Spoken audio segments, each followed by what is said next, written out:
মিল ও corporate প্রতিষ্ঠানের কারসাজি সহ ৩ কারণে বাড়ছে চালের দাম, কঠোর তদারকির দাবি ভোক্তাদের।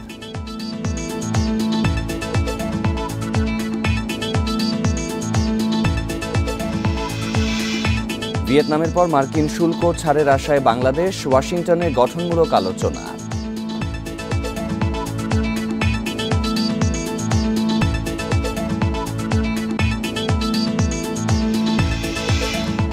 এবং তুলা আমদানিতে 2% অগ্রিম কর প্রত্যাহারের দাবি ব্যবসায়ীদের, ব্যবসাবান্ধব পরিবেশ নিশ্চিতের দাবি। অর্থনীতি সারাদিনের শিরোনাম শুনছিলেন, পুরো খবর নিয়ে আছি সাফাদ্দিন ফরিদ। কৃষকের হাতে চাল না থাকা, মিলারদের সিন্ডিকেট ও কর্পোরেট প্রতিষ্ঠানের বিপুল মজুদের কারণে চালের বাজার অস্থির হয়ে উঠেছে, এমন দাবি খুচরা বিক্রেতা ও কৃষকদের। ফলে বাজারে চালের সংকট না থাকলেও দাম বাড়ছে। তবে ভোক্তা সংরক্ষণ অধিদপ্তর দুষছে সরকারের কার্যকর নজরদারির অভাবকে। কৃষি সম্প্রসারণ অধিদপ্তরের তথ্য অনুযায়ী এবছর বোরো মৌসুমে রেকর্ড 2,14 লাখ টন চাল উৎপাদন হয়েছে, যা গতবারের চেয়ে 15 লাখ টন বেশি। তারপরও বাজারে চালের দাম চড়া। দাম বেড়ে বাজারে ভালো মানের মিনিকেট চাল বিক্রি হচ্ছে 85 থেকে 90 টাকার বেশি দামে। মোটা চাল মিলছে না 60 টাকার নিচে। টিসিবির হিসাবে এক মাসে চালের দাম বেড়েছে 15.5%। চড়া দামের জন্য মিল মালিক আর বড় প্রতিষ্ঠানগুলোকে দুষছেন বিক্রেতারা। এক ঘরে যদি 6জন 7জন লোক থাকে 3 কেজি চাল লাগে, 1 কেজি চাল যদি 80-90 টাকা, কেমনে খাইবে? মিলাররা যদি দাম বাড়ায় তাহলে বাড়ে, আর যদি ওনারা যদি কিছু কমাই দেয় তাহলে কমে।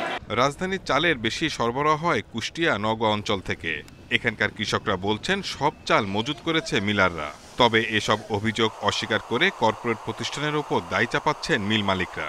আমার জানা মতে কোনো কৃষকের কাছে অবশিষ্ট ধান নেই বা কৃষক আসলে মজুত করে না। খাদ্য অধিদপ্তরের বা বিভিন্ন সংস্থা যারা আছে তদারকি করা তাদের দায়িত্ব, তারা এটাকে মনিটরিং করলেই কার কাছে কি ধান আছে না সেটা বাজারে জানা যাবে। ভরা মৌসুমে চালের দাম বেড়ে যাওয়াকে কারসাজি বলছে ক্যাব। খাদ্য নিরাপত্তা নিশ্চিতে কৃষি সংস্কার কমিশন গঠনসহ সিন্ডিকেটের বিরুদ্ধে ব্যবস্থা নেওয়ার তাগিদ তাদের। যে এই ব্যবসায়ী তার সেই ধরনের ব্যবসা করা উচিত, তার সেই ধরনের কাজের সাথে যুক্ত হওয়া উচিত। এগুলো যদি বন্ধ না হয় তাহলে কিন্তু ব্যবসার ক্ষেত্রে সুশাসন কঠিন হবে। আমরা যারা ভোক্তা, আমরা প্রতিনিয়ত কিন্তু ঠকব। খাদ্য মন্ত্রণালয়ের তথ্য মতে সরকারি গুদামে চালের মজুদ 13,82,000 টন।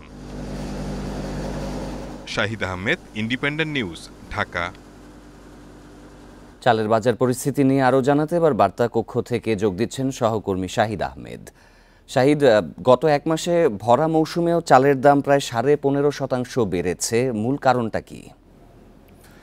দেখুন, আসলে চালের দাম বৃদ্ধির কারণটা যদি আমরা বলি সেক্ষেত্রে আরেকটু পেছনে ফিরে তাকাতে হয়। অর্থাৎ ঈদের পরপরই বলা যায় 2 থেকে 3 সপ্তাহ ধরে একটা উচ্চ মূল্যে চালের দামটা স্থির হয়ে আছে। এর থেকে আর কোনোভাবেই কিন্তু কমছে না। এই চালের দামটা বৃদ্ধির কি কারণ সেক্ষেত্রে কিন্তু এক পক্ষ আরেক পক্ষকে দোষারোপ করছে। আমি যদি আরেকটু বিস্তারিত বলি সেক্ষেত্রে যারা খুচরা বিক্রেতা, যারা মিল মালিক এবং কর্পোরেট প্রতিষ্ঠান, 3টি গ্রুপ কিন্তু এখানে কাজ করছে। তবে সবাই কিন্তু বলছে এক নামে যে আসলে কর্পোরেট যে প্রতিষ্ঠানগুলো হাতে গোনা, আপনি জানেন যে 5 থেকে 6টি প্রতিষ্ঠান তারা কিন্তু বেশ কয়েক বছর ধরে চালের বাজারে নিয়ন্ত্রকের ভূমিকা পালন করছে এবং তারা তাদের সক্ষমতা বেশি থাকার কারণে তারা কিন্তু বিপুল পরিমাণ চাল কিনে মজুত করছে, যেটার ফলে তারাই আসলে মূলত দামটা ওঠানামার মূল ভিত্তি কিন্তু তারাই কিন্তু আসলে দামটা নির্ধারণ করে দিচ্ছে যে আসলে কত দাম হবে কি না হবে।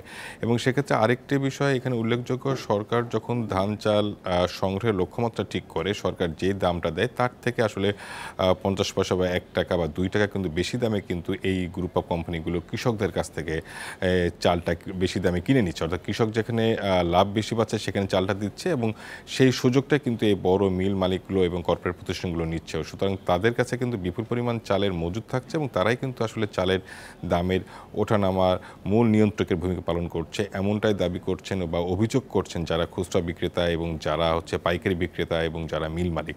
আমি ঢাকা শহরে কারণ বাজার যেমন খুচরা বাজার ঠিক তেমনি বাবুবাজার এবং মোহাম্মদপুর কৃষি মার্কেটে যারা পাইকারি চালের বিক্রেতা তাদের কাছে জানতে চাইছিলাম আসলে মূল কারণটা কি। সবাই কিন্তু বলছে যে আসলে বাজারে কিন্তু আগে যে চাতাল বা মিল সেখান থেকে কিন্তু মূল চালের যোগানটা আসতো বেশ কয়েক বছর ধরে। যখনই এটা বড় গ্রুপ অফ কোম্পানি এবং তারা কিন্তু শুধু যে চাল তা না, যে আমাদের দেশের যে ভোগ্যপণ্যের বাজার সে পুরো বাজারটাই কিন্তু তাদের নিয়ন্ত্রণ, এবং তারা নতুনভাবে চালের বাজারে আসার পরে একটা বলা যায় যে একটা শূন্যতা সৃষ্টি হয়েছে এবং সব চালটাই কিন্তু বিপুল পরিমাণে মজুত করার সক্ষমতা থাকার কারণে বাজারে কিন্তু এই প্রভাবটা, অর্থাৎ শুধু প্রভাব বললে ভুল হবে, নেতিবাচক প্রভাবটা কিন্তু পড়ছে। অর্থাৎ কৃষক কিন্তু যেখানে দাম বেশি পাচ্ছে সেখানে চালটা তারা বিক্রি করছে। এর পরের ধাপটা হচ্ছে মিল মালিকরা যে পরিমাণ সক্ষমতা তার কয়েক গুণ বেশি সক্ষমতা এই বড় গ্রুপ অফ কোম্পানিতে। এবং এক্ষেত্রে আসলে ক্যাব যে ভূমিকা রাখার কথা বলছে, তারা কি মাঠে কার্যকর কোনো ব্যবস্থা নিচ্ছে? অন্যদিকে তো সরকারের যে কার্যকরী নজরদারির একটি অভাবের কথা বলছে, সেই দিক থেকে আসলে সেই দায়িত্বগুলো পালন করা হচ্ছে কি? সেই দায়িত্বগুলো আসলে পুরোপুরি সঠিকভাবে পালন করা হচ্ছে না। আমরা যদি বলা হয় যে ঈদেরও অর্থাৎ রোজার ঈদের আগে কিন্তু খাদ্য অধিদপ্তর থেকে ভ্রাম্যমাণ টিম কয়েকটি পাইকারি বাজারে অভিযান চালিয়েছিল। এরপর থেকে কিন্তু আমরা বিগত 2-3 মাসে খাদ্য অধিদপ্তরের কোনো তদারকি দল কিন্তু আমরা রাজধানী সহ অন্যান্য কোনো বাজারে কিন্তু তদারকি চালাতে দেখি নাই। শুধুমাত্র বাণিজ্য মন্ত্রণালয়ে ভোক্তা অধিকার সংরক্ষণ অধিদপ্তর তারা কিন্তু অভিযান পরিচালনা করছে। তাও কিন্তু বিগত 2-3 দিন আগে, অর্থাৎ বলা যায় প্রায় 4-5 দিন আগে থেকে এই অভিযানটা এখনও পর্যন্ত চোখে পড়ছে না। এবং যেহেতু ছুটি চলছে এবং আগামীকালকেও ছুটি, অর্থাৎ বলা যায় শুধুমাত্র একটা সংস্থা ভোক্তা অধিকার তারা কিন্তু বাজারে শুধু যে চালের বাজার তা না, পুরো নিত্যপণ্যের বাজারে তারা তদারকি কার্যক্রমটা চালায়। এবং তাদের বক্তব্য হচ্ছে জনবলের সংকট, শুধু যে চাল তা না, এবং পুরো নিত্যপণ্যের বাজারে অভিযান চালাতে এবং এই স্বল্প জনবল নিয়ে এই সমস্যার সমাধানে তাদেরকে বেশ বেগ পেতে হয়, এমনটা দাবি ভোক্তা অধিকারের। তবে যে বলা যায় সরকারের যে অন্যান্য সংস্থা, এটা কিন্তু আমরা দেখেছি যে বিশেষ করে রমজান মাসে বা তার আগে city corporation, Dhaka metropolitan police, বাণিজ্য মন্ত্রণালয় এবং খাদ্য অধিদপ্তর সবার সমন্বিত অভিযান আমরা খুব মাঝে মাঝে চোখে পড়ে। এবং এটা বলা যায় যে খুব নিকট ভবিষ্যতে এটা কিন্তু আসলে আমরা দেখি না।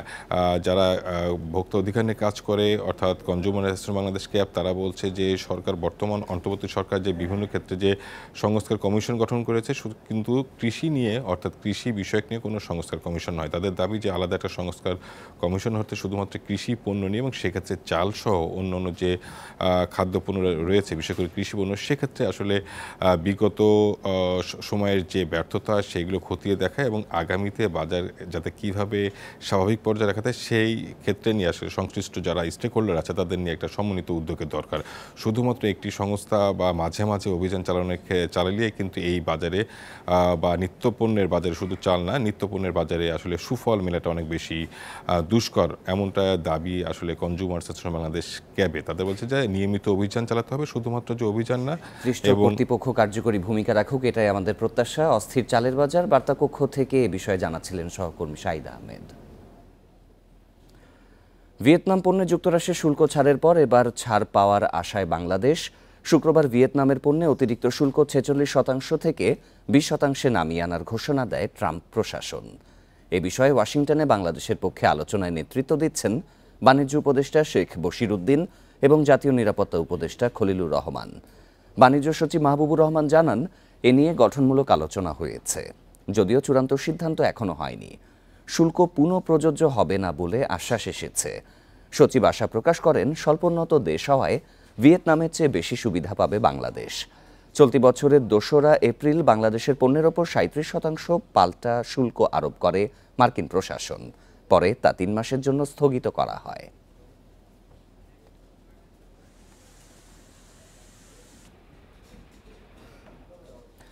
আমদানি রপ্তানি শুল্ক কর চালান বা অটোমেটেড চালানের মাধ্যমে জমা দেয়া যাবে। এখন থেকে দিনরাত যে কোনো সময় যে কোনো স্থান থেকে জমা দেয়া যাবে কাস্টমস শুল্ক। ডেবিট, ক্রেডিট কার্ড কিংবা MFS ব্যবহার করে পরিশোধ করা যাবে শুল্ক কর। এক সংবাদ বিজ্ঞপ্তিতে বিষয়টি জানিয়েছে জাতীয় রাজস্ব বোর্ড NBR। NBR বলছে, এই চালান সরকারি রাজস্ব আহরণের একটি ওয়েব ভিত্তিক সিস্টেম, যার মাধ্যমে ঘরে বসেই রকেট, বিকাশ বা নগদ যে কোনো মাধ্যমে শুল্ক কর জমা দিতে পারবেন গ্রাহক। এতে অল্প সময়ে বন্দর থেকে পণ্য খালাসে ব্যবহার করা যাবে সিস্টেম জেনারেটেড রসিদ নম্বর। এই চালানের মাধ্যমে জমা দেওয়া অর্থ তাৎক্ষণিকভাবে সরকারি কোষাগারে জমা হবে। এতে সময় ও আর্থিক ক্ষতি কমবে বলেও জানিয়েছে এনবিআর। গত এপ্রিলে কমলাপুর কাস্টমস হাউসে প্রথম এই পদ্ধতির পাইলটিং শুরু হয়। এরপর পানগাঁও কাস্টমস হাউসে তা চালু করা হয়। বৃহস্পতিবার এই ব্যবস্থা যুক্ত হয় চট্টগ্রাম কাস্টম হাউসে।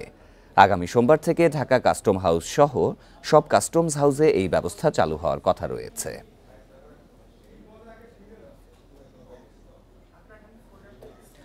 টেক্সটাইল মিলগুলোর জন্য 2% অগ্রিম আয়কর যুক্ত করেছে সরকার, যা আগামীতে এই খাতের ব্যবসা পরিচালনাকে চ্যালেঞ্জের মুখে ফেলবে। দুপুরে রাজধানীর গুলশানে সংবাদ সম্মেলনে এসব কথা জানায় Bangladesh textile mills association BTMA.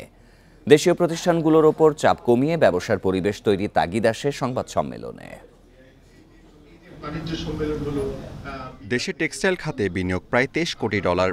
রপ্তানি আয়ের প্রায় 85% আসে এই খাত থেকে। তবে 2025-26 অর্থবছরের বাজেটে টেক্সটাইল মিলগুলোর জন্য 2% অগ্রিম আয়কর যুক্ত করা হয়েছে। ফলে এই খাতে মোট করের পরিমাণ দাঁড়িয়েছে 29%, যা আগামীর ব্যবসা পরিচালনায় চ্যালেঞ্জ হয়ে দাঁড়াবে বলে জানায় বিটিএমএ। সংবাদ সম্মেলনে বক্তারা বলেন, বর্তমানে জ্বালানি সংকট, মজুরি বৃদ্ধি সহ নানা সংকটে এই খাতে উৎপাদন খরচ 15 থেকে 20% বেড়েছে। বাজেটের আগে ব্যবসায়ীদের সঙ্গেও আলোচনায় বসলেও কোনো পদক্ষেপ নেওয়া হয়নি। যে বাজেটটা হলো, এই বাজেটে আমাদের সাথে আলোচনা করা হলো, কিন্তু অত্যন্ত দুঃখের সাথে বলতে হচ্ছে যে বাজেট ডিসকাশনে ব্যবসায়ীদের কাছ থেকে যেই ধরনের পরামর্শ নেওয়া হয়, ওই পরামর্শের একটি ব্যাপারও কিন্তু আমরা বাজেট যেটা ফিক্সড হলো সেখানে দেখিনি।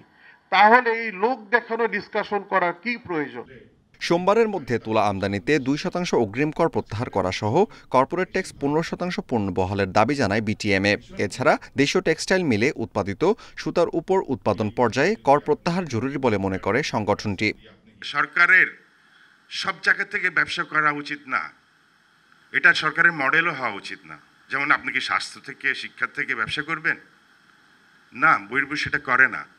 আজকে আমাদের সবচেয়ে বেশি কর্মসংস্থান করে টেক্সটাইল অ্যান্ড আরএমজি, সবচেয়ে বেশি ফরেন কারেন্সি আর্নিং করে বা রিটেইনিং করে, এটা টেক্সটাইল অ্যান্ড আরএমজি। আপনি এটাকে আরও বিপদগ্রস্ত করছেন। বর্তমান পরিস্থিতিতে বিদেশি বিনিয়োগ কম।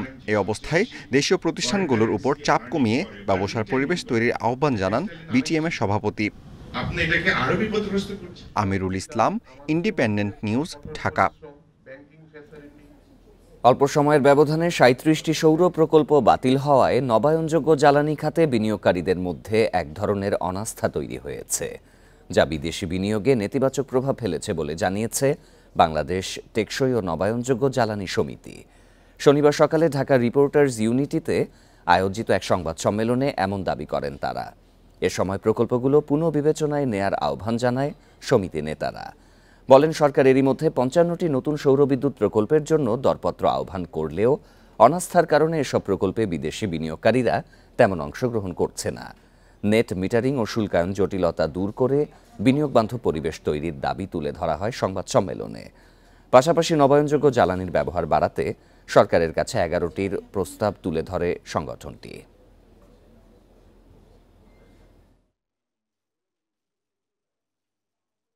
পূর্বে 37টি সৌর প্রকল্প বাতিল হওয়ায় বিনিয়োগকারীদের মধ্যে এক ধরনের অনাস্থা তৈরি হয়েছে। এসব বাতিলকৃত প্রকল্প ইতিমধ্যেই $300 মিলিয়ন বিনিয়োগ করেছে।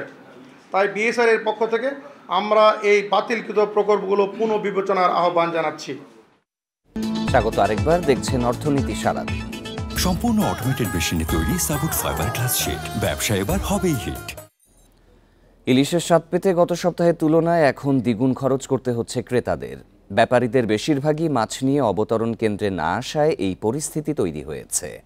চাঁদপুরে মৎস্য অবতরণ কেন্দ্রে 3% কমিশন বৃদ্ধি করায় ঘাটে ইলিশ নিয়ে আসছেন না তারা। ফলে মন প্রতি দাম বেড়েছে 40,000 টাকা। ইলিশের দাম নাগালে রাখতে দ্রুত পদক্ষেপ নেওয়ার নির্দেশ দিয়েছেন প্রধান উপদেষ্টা প্রফেসর ইউনূস। চলতি মৌসুমে চাঁদপুরের মৎস্য অবতরণ কেন্দ্রে 3 দফা বেড়েছে ইলিশের দাম। এক সপ্তাহের ব্যবধানে ছোট ও মাঝারি সাইজের ইলিশ মন প্রতি 80,000 টাকা বেড়ে বিক্রি হচ্ছে 1,20,000 টাকায়। কেজি প্রতি গড়ে 2,000 টাকার নিচে মিলছে না কোনো ইলিশ। আমদানি কম থাকলে এটা বাড়বে, এটা কাঁচামালের ক্ষেত্রে নির্ধারিত কোনো হয় না। পাইকারি বিক্রেতাদের অভিযোগ, ঘাট পরিচালনা বাবদ ব্যাপারীদের কাছ থেকে মণ প্রতি ৮০০ টাকা নেওয়া হতো। তবে খরচ মেটানো সম্ভব নয় এমন অজুহাতে জুলাই মাস থেকে ৩% কমিশন বৃদ্ধি করে মৎস্য বণিক সমিতি। এতে ঘটে বিপত্তি। আগে মনে করেন ৪২ কেজি ৫০০ দিয়ে দিত, এখন ৪২ কেজি তো করছে, তাহলে অবশ্যই এটা আপনার জেলেদেরকে একটা পার্সেন্টেজ দেওয়া হয়েছে না, আধা কেজি কমাই দিছে। ওই হিসাবে মনে করেন একটা আড়তদারিটা মনে করেন কিছুটা একটু বাড়ায় নিছে। জেলে যদি মাছ বেশি পায় অটোমেটিক দাম কমতে থাকে। তবে বিক্রেতাদের অভিযোগ নাকচ করেছে মৎস্য বণিক সমিতি। তাদের দাবি, নদীতে মাছ পাচ্ছে না জেলেরা। গড়ে ১০ থেকে ১৫ জন ব্যাপারী ইলিশ নিয়ে আসছে ঘাটে। কমিশন সিস্টেম করা বলতে আগে একটা মন করা দালালি ছিল, এখন শতকরা দালালি হবে। সারা বাংলাদেশে যেভাবে চলে যাবে, পার্টি মাছ নিয়ে আসতো, এখন ২০ জনে নিয়ে আসে। দিন দিন কমতেছে, মাছ কমতেছে, পার্টি কমতেছে, মাছ বাড়লে আবার পার্টি বাড়বে। ইলিশের দাম নির্ধারণের জন্য প্রস্তাব মন্ত্রণালয় পাঠিয়েছেন জেলা প্রশাসক। পরে দাম নিয়ন্ত্রণে মৎস্য ও প্রাণিসম্পদ মন্ত্রণালয়কে দ্রুত পদক্ষেপ নিতে নির্দেশ দিয়েছেন প্রধান উপদেষ্টা ডক্টর মোহাম্মদ ইউনূস। মূল্য নির্ধারণের বিষয়টাতে মন্ত্রণালয় যদি আমার কাছে স্পেসিফিক পরামর্শ চায় বা মতামত চায় যে আসলে কি পদ্ধতিতে আমরা করতে পারি, সেই ক্ষেত্রে হয়তো আমি তাদেরকে পরামর্শ দিব। আপাতত তারা যদি উদ্যোগটা নেয় তবে আমরা হয়তো বাকি কাজটা করতে পারবো আর কি। গেল কয়েকদিন ধরে নোয়াখালী, হাতিয়া, সন্দ্বীপ, বরিশাল থেকে ইলিশ নিয়ে ঘাটে আসছে না জেলে ও ব্যাপারীরা। Independent news. বগুড়ায় যমুনা নদীর ডান তীরের ভাঙনে সারিয়াকান্দির ইছামারা এলাকায় হুমকির মুখে পড়েছে বন্যা নিয়ন্ত্রণ মূল বাঁধ। এ অবস্থায় সবকিছু হারানোর আশঙ্কায় স্থানীয়রা। ভাঙন রোধে দ্রুত ব্যবস্থা নেয়ার দাবি জানিয়েছেন ভুক্তভোগীরা। এদিকে পানি উন্নয়ন বোর্ডের কর্মকর্তাদের দাবি, ভাঙন রোধে নেওয়া হয়েছে ব্যবস্থা। ২ বছর আগে যমুনা নদীর ভাঙনে ইছামারা ও ফকিরপাড়া এলাকায় বাড়িঘর ও শতবিঘা ফসলি জমি বিলীন হয়ে যায়। এরপর তীর রক্ষায় কাজ শুরু করে পানি উন্নয়ন বোর্ড। নদী ভাঙন ঠেকাতে প্রায় ১২ কোটি টাকা ব্যয়ে জিও ব্যাগ ফেলা হলেও তা কাজে আসেনি। বরং কয়েকদিন আগে নতুন করে ভাঙনে ফসলি জমি সহ নদীগর্ভে হারিয়েছে প্রায় ৭০০ মিটার এলাকা। হুমকির মুখে বন্যা নিয়ন্ত্রণ বাঁধ, আর এ নিয়ে আতঙ্কে স্থানীয়রা। আর এই ভাঙন ঠেকান না যায়, এই বাঁধের গেলে ঘরে আমাদের অবস্থা আরো খারাপ। বাঁধ যে জিলে বাড়ি ঘর আছে সব উঠে ভেসে যাবো। অতি নিকটে বাঁধ, এই বাঁধটাও যদি ধরে তাহলে আগের দাঁড়ানোর মতো আর জায়গাটা থাকতেছে না। আর আগে ভেঙে গেছে গা, আবার অনেক অল্প দিনের মধ্যে একবার ভাঙ্গা শুরু বেশি হয়ে গেছে গা, একবার বিঘে খানি গেছে, আরো যাওয়ার মতন ক্ষমতা হয়ে গেছে। পানি উন্নয়ন বোর্ড বলছে, ইছামারা এলাকায় বন্যা নিয়ন্ত্রণ মূল বাঁধ থেকে মাত্র ৩০০ মিটার দূরে ১ কিলোমিটার এলাকা জুড়ে ভাঙন ভয়াবহ আকার ধারণ করেছে। ঝুঁকিতে রয়েছে আরো ৪.৫ কিলোমিটার এলাকা। তবে ভাঙন রোধে স্থায়ী ব্যবস্থা নেওয়া হচ্ছে বলে জানান কর্মকর্তারা। শেখ কামালপুর থেকে ডাউন স্ট্রিম পর্যন্ত প্রায় ৪ কিলোমিটার অরক্ষিত আছে, ভাঙন প্রবণ আছে। সেই ভাঙন কবলিত এলাকা স্থায়ীভাবে প্রতিরক্ষা কাজ করার জন্য আমরা একটা ডিপিপি প্রণয়ন করেছি স্টাডির ভিত্তিতে। সেই ডিপিপি ব্যয় দাঁড়িয়েছে ১৭৫০ কোটি। এই ডিপিপিটা অনুমোদন হলে এই ৪ কিলোমিটার স্থায়ীভাবে প্রতিরক্ষা করা সম্ভব হবে।